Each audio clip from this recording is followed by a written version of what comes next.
यह चंद्रयान 14 दिनों के बाद बेकार हो जाएगा। 14 दिनों के बाद चंद्रयान के मिशन खत्म हो जाएंगे। तो फिर आखिर उसके बाद चंद्रयान का क्या होगा? दोस्तों 23 अगस्त को शाम करीब 6 बजे हमारा चंद्रयान चांद पर सॉफ्ट लैंडिंग कर गया। ये सॉफ्ट लैंडिंग बिल्कुल भी आसान नहीं थी। रशिया, अमेरिका और चाइना जैसे बड़े बड़े देश ये काम अपने महंगे रॉकेट से भी नहीं कर पाए, लेकिन हमारे 600 करोड़ के चंद्रयान ने अब ये कारनामा कर दिखाया। पूरे देश में जहां खुशी का माहौल है, लेकिन अभी काम यहां खत्म नहीं हुआ।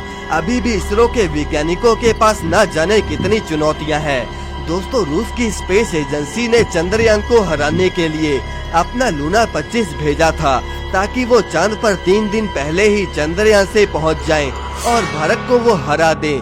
लेकिन रशिया भले तेज था, बट फिर भी हमारे चंद्रयान ने उसे एक तरफा हरा दिया। रशिया का लूना 25 इतना एडवांस होने के बावजूद चांद के साउथ पोल पर लैंड ना कर पाया। अब दोस्तों इसरो का काम अभी खत्म नहीं हुआ। उन्हें अपने रोवर को 14 दिनों तक चांद पर इधर उधर घुमाकर शोध करना है, क्योंकि 14 दिनों के बाद चांद पर रात हो जाएगी और रात में सोलर पैनल चार्ज नहीं हो पाएंगे, जिससे कि उसकी बैटरी कम हो जाएगी और वो काम करना बंद कर देगा।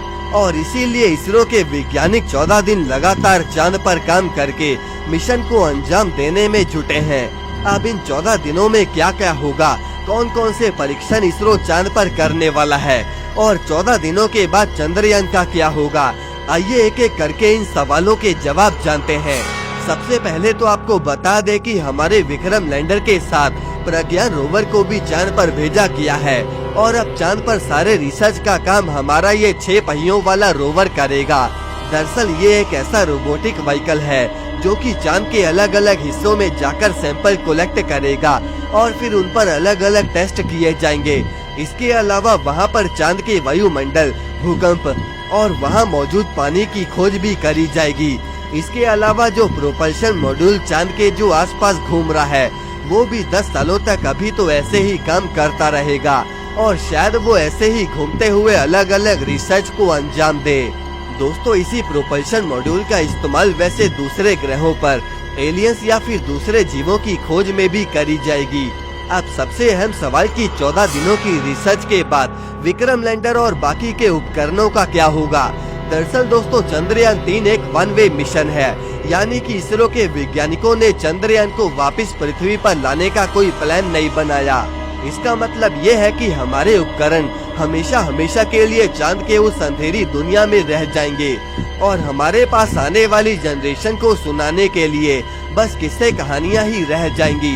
इसी के साथ दोस्तों पाकिस्तान में तो चंद्रयान को लेकर हड़कंप मचा है। पाकिस्तानी सरकार को अब डर है कि भारत तो अब और भी ताकतवर हो चुका है। आपको बता दें कि लैंडिंग के पहले के जो 15 मिनट थे वो भी चंद्रयान के लिए बहुत खतरनाक थे, जिसमें चंद्रयान 4 तरह के फेसेस से होकर गुजरा।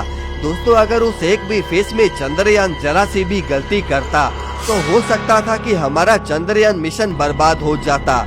इसी के साथ दोस्तों ये जो आप तस्वीर देख रहे हो, इसे चंद्रयान ने इसरो को भेजा है।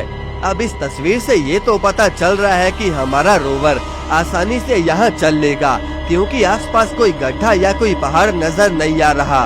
और अगर ये मिशन अच्छे से कामयाब हो गया तो हमारा इसरो, नासा और चाइना की स्पेस एजेंसी से भी आगे निकल जाएगा।